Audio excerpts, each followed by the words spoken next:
हटिया विधानसभा seat से निर्दलीय चुनाव लड़ने की नौबत क्यों आ गई? 3 बार लगातार मान लिया विधायक होने के बाद भी जिस प्रकार से काम होना था वो काम नहीं हो पाया। कि भगवान के बिना पत्ता नहीं हिलता है, तो विधायक जी के बिना आपका ट्रांसफार्मर भी नहीं मिलता है और विधायक जी के बिना वो रोड रास्ता नली गली भी नहीं मिल पाता है। आजसू पार्टी के केंद्रीय सचिव भी रह चुके थे।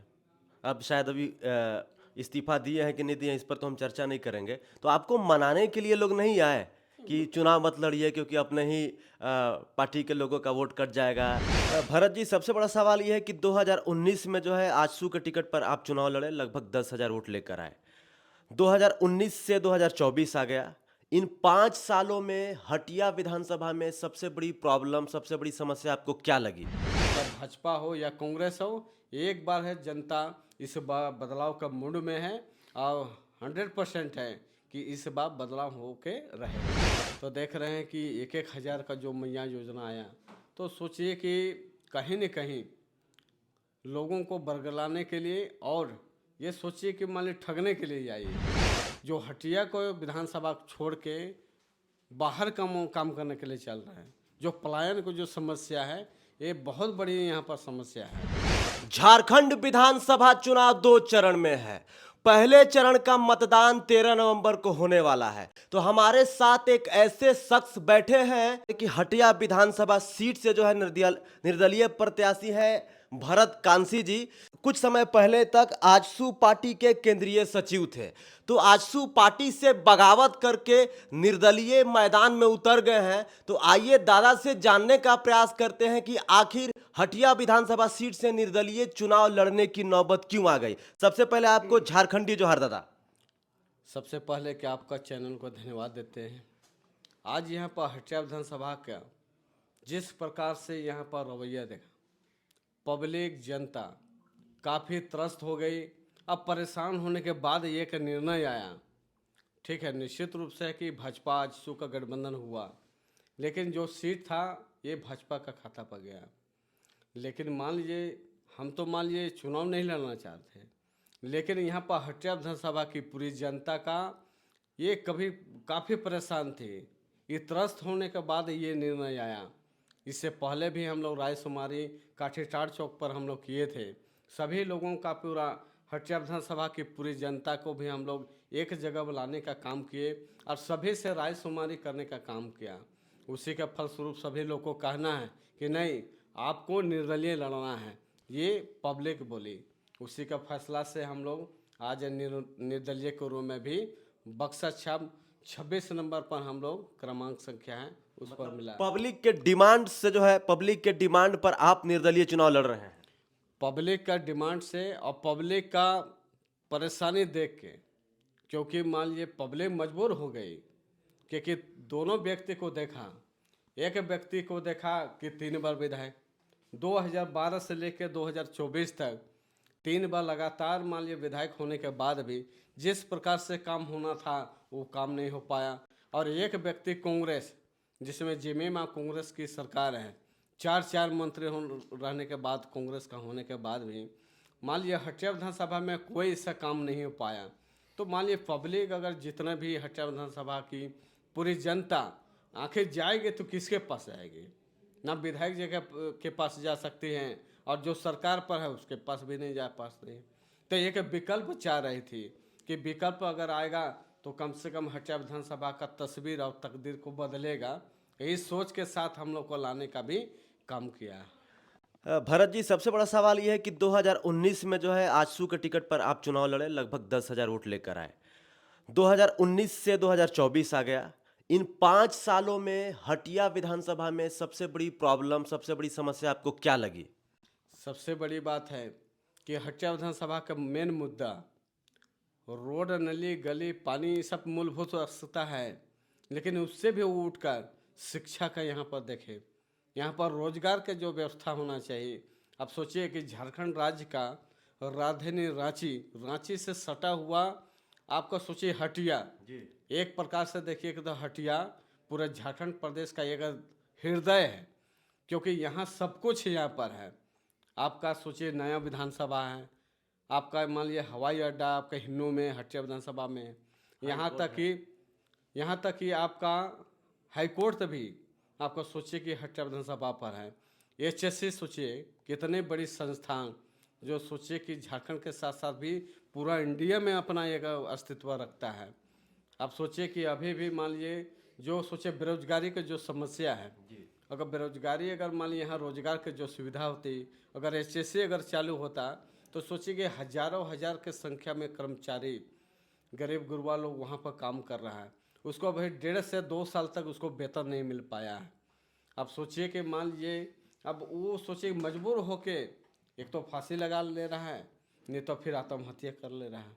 तो वैसा परिस्थिति में अगर मान लीजिए माननीय विधायक जी अगर सोचते या सरकार अगर सोचती तो कम से कम एचएससी को कम से कम खोलने का काम करता।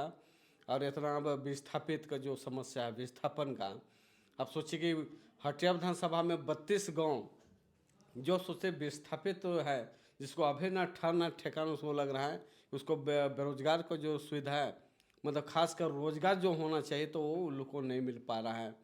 लोग हैं मान लीजिए कि भटक रहे हैं, और जितने युवा लोग हैं ना वो नौकरी का तलाश में भी इधर उधर भाग रहे हैं। तो सरकार का भी वही रवैया है, और आपका हम लोग को माननीय जो 3 विधायक जी का है वही उसका आदत है। भरत जी, एक और सवाल कि आप आजसू पार्टी के केंद्रीय सचिव भी रह चुके थे। अब शायद अभी इस्तीफा दिए हैं कि नहीं दिए हैं, इस पर तो हम चर्चा नहीं करेंगे। तो आपको मनाने के लिए लोग नहीं आए कि चुनाव मत लड़िए क्योंकि अपने ही पार्टी के लोगों का वोट कट जाएगा या अपने ही पार्टी के लोगों का नुकसान होगा? हटिया विधानसभा में भाजपा कांग्रेस दोनों ही पार्टी हमसे संपर्क किए थे।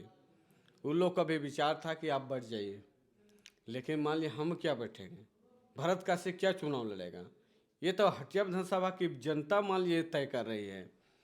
क्योंकि मान लीजिए दोनों को जगह में लाने के बाद भी अगर मान लीजिए रोड नली गली पर ही तो ये काम हो रही है, जिस पर मान लीजिए काम नहीं हो पा रहा है, और जितने भी लोग हैं काफ़ी परेशान हैं, यहाँ पर किसी में उलझा कर रखा है।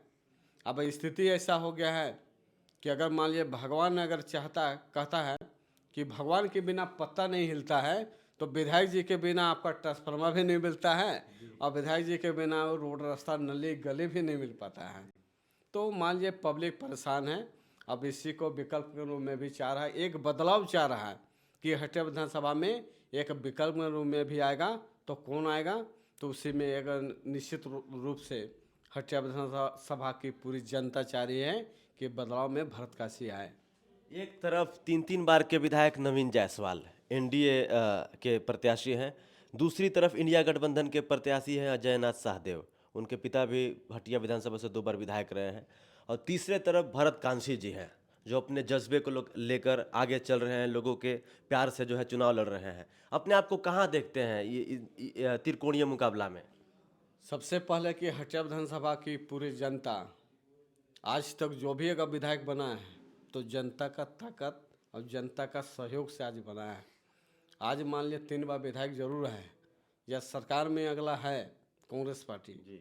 लेकिन भी जहाँ तक मुझे लगता है आज तक अब 2018 से लेकर 2024 तक आज तक मान लिए भरत काशी हमेशा सुख दुख सभी लोगों का भी साथ देने का काम किया है।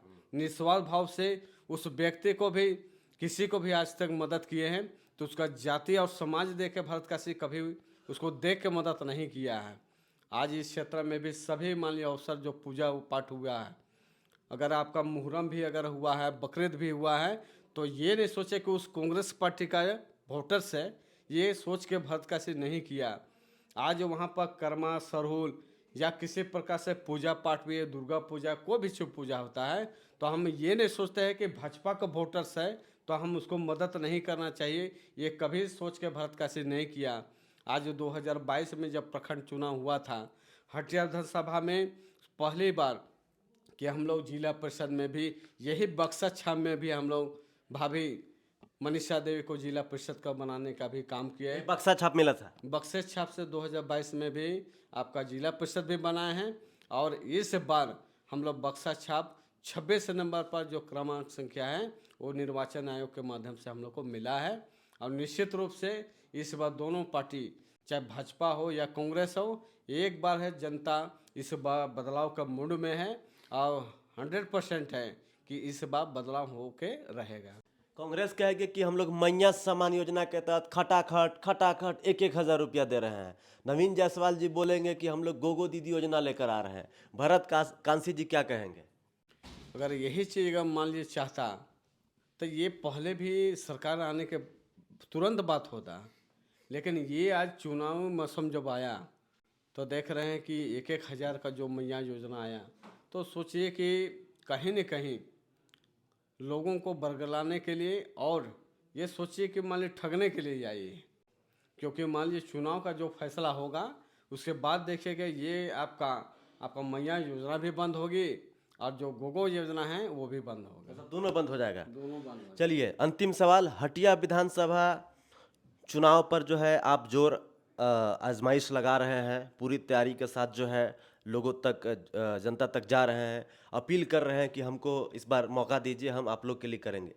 सबसे ज़रूरी काम हटिया विधानसभा के लिए क्या है? अगर जीते हैं तो क्या करेंगे आप? सबसे मेन अगर मुद्दा हटिया विधानसभा की अगर देखा जाए तो मेन है कि नली गली सड़क छोड़ के सर, वो तो सभी लोग करते हैं। रोजगार। क्योंकि युवा जितने भी युवा हैं भटक रहे हैं, बेरोजगार हैं, मजबूर हो के लास्ट में कमाने के लिए हटिया विधानसभा छोड़ के झारखंड की राजधानी रांची, जो हटिया को विधानसभा छोड़ के बाहर काम करने के लिए चल रहे हैं, जो पलायन को जो समस्या है ये बहुत बड़ी यहाँ पर समस्या है। और दूसरी बात है एचएससी का जो हम लोग का इस झारखंड प्रदेश के साथ इस भारत देश का एक बहुत बड़ा सोचे बहुत बड़ी संस्थान है।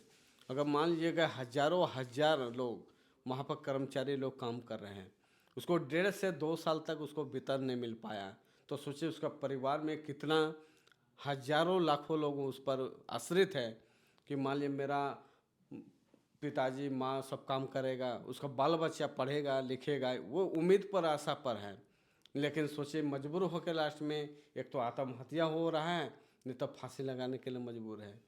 तो वैसे परिस्थिति में यहाँ पर खासकर जो मेरा नज़र में आता है कि यहाँ पर जो आपको टेक्निकल जो कॉलेज होना चाहिए, मेडिकल का यहाँ पर सुविधा होना चाहिए, ये सुविधा नहीं, सिर्फ रोड नली गली का ही बात हो रहा है। तो मान लीजिए हम चाहते हैं कि अगर हम मान लीजिए एक बार हम जगह पर आते हैं तो 100% है इस हटिया विधानसभा का पूरा विधानसभा एक आदर्श विधानसभा को रूप में हम देखना चाहते हैं। जी शुक्रिया। तो हमारे साथ बातचीत करने के लिए हटिया विधानसभा से निर्दलीय प्रत्याशी भरत कांसी जी मौजूद थे। इनका दावा है कि अगर मैं विधायक बनूंगा तो हटिया विधानसभा को आदर्श विधानसभा के रूप में मैं स्थापित करूंगा। बाकी आप इस पूरे वक्तव्य को कैसे देखते हैं कमेंट करके ज़रूर बताएं। अगर आप हटिया विधानसभा से हैं तो कमेंट करके ज़रूर बताइए कि हटिया विधानसभा सीट से इस बार आप विधायक के रूप में किसे चुनना पसंद करेंगे। जय हिंद, वंदे मातरम, जोहार झारखंड, शुक्रिया।